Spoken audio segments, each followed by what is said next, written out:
sistema capitalista, a lo largo de las décadas, se basó sobre un crecimiento casi permanente. Entonces lo importante era hacer crecer la actividad económica, de la cual Estados Unidos fue la cuña, por así decirlo, después de la Segunda Guerra Mundial. Hacia los años 70, el crecimiento del capitalismo empieza a parar. Entonces buscan nuevas formas de mantener los márgenes de utilidad. Una forma, desde luego, fue la desregulación de la globalización, que permitió, por ejemplo, que una fábrica que estaba pagándole a obreros en Chicago o en Londres o en París pudiera seguir fabricando computadoras, radios o televisores con obreros de Tailandia, Taiwán, Hong Kong o México, al sur de la frontera, lo cual era bajar los costos de los salarios. Otra fue las privatizaciones, de las cuales Argentina fue uno de los participantes más importantes, que ha sido precisamente la de tomar ciertos flujos financieros y utilidades que iban a parar al tesoro de distintos países, privatizarlo para que fueran a parar a esta estructura multinacional, global, económico-financiera. Y luego vimos, ya cuando estaban hechas las privatizaciones acá en Argentina, que pasaron a otro paso todavía, que fue la de generar ganancias electrónicas, el mercado de los derivados, que en definitiva ya se divorció de la economía real para seguir generando un pseudo crecimiento del capitalismo en el ámbito de lo virtual. Y por supuesto eso tampoco funcionó, y todos nos hemos enterado, porque hay que ver la perspectiva histórica y la continuidad, que en septiembre del 2008 todo el sistema en sí, como estaba armado, ha colapsado. Con lo cual es para tener presente de que lo que Argentina sufrió y la libra de carne que entregó fue meramente para darle un poco más de vida a un sistema que ya hoy en día de todos modos está en colapso y está viéndose reemplazado por una cosa absolutamente nueva que probablemente va a ser muy autoritaria y que va a ser un gobierno mundial de derecho obligatorio, y sus decisiones va a haber que acatarlas. No voy a abrir juicio, el mío personal lo tengo, muchos argentinos lo tienen, respecto de la calidad o falta de ella o carencia de ella moral del expresidente Menem. Pero si uno fuera, y yo de hecho lo soy, muy crítico respecto de todas las decisiones del gobierno Menem, que fueron absolutamente catastróficas para el interés nacional, si Menem fuera un caso aislado, al menos simplificaría el problema, porque diríamos, tuvimos la mala suerte de tenerlo a Menem. Pero lamentablemente vemos como antes de la presidencia Menem, y desde luego de la presidencia Menem, el mismo tipo de decisiones, aún más lesivas para el interés nacional del país, se siguieron tomando por los gobiernos sucesorios, sea el de la Rúa, sea el de Duhalde, y muy especialmente el de Kirchner, con lo cual la conclusión a la cual uno arriba es la siguiente. Yo creo que hay que evitar el enojo con un determinado político. Lo que pasa es que la culpa la tuvo Menem y la tuvo Cavallo. Sí hay que señalar sus inserciones en las estructuras de poder. Creo que más importante es tomar conciencia que es todo un sistema que solo permite que surjan a los máximos puestos de gobierno a personalidades como Menem, de la Rúa y luego el matrimonio Kirchner, porque en definitiva a través de un uso discrecional del dinero, excesivo incluso de lo que es el dinero, se van identificando aquellos políticos locales que son argentinos porque tienen DNI o pasaporte argentino, pero que no están identificados ni con el bien común del pueblo ni con el interés nacional de nuestra nación. Se los identifica, se los prueba a ver si tienen los talentos, el carisma, la voluntad, las ganas, algunos conocimientos como para poder llegar a ser presidente, gobernador, ministro, secretario de Estado, senador o diputado, y ver si es permeable a alinear sus acciones a cambio de dinero, digamos a través de un sueldo, por así decirlo, mucho dinero, porque son dos rubros distintos, prestigio, fama, ser prestigiado por los medios internacionales, y de esa forma se los va comprando de alguna medida,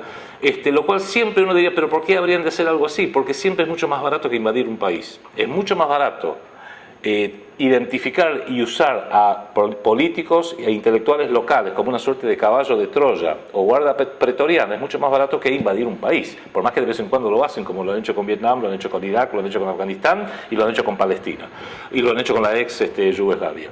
Innegablemente creo que Menem es meramente uno de los casos más notorios de ese sistema que utiliza a los presidentes, por más que los llamen presidentes, en realidad como gerentes generales, como Chief Executive Officers del país. Y cuando uno redefine la función de Menem y de Cavallo como la de un gerente general y un gerente departamental, llamémoslo así, ¿quiénes son los miembros del directorio que rige sobre la Argentina, y por encima de ese directorio, quiénes son los accionistas de la República Argentina, que son los verdaderos dueños. A partir de ahí uno empieza a dilucidar que hay un modelo en el cual la actuación de Menem, la actuación de Cavallo y estos tratados inicuos y perversos firmados con Gran Bretaña y con otros 50 países, porque el de Gran Bretaña de lleno y se integró a la globalización, pero todo eso cobra sentido cuando uno lo inserta dentro de este modelo.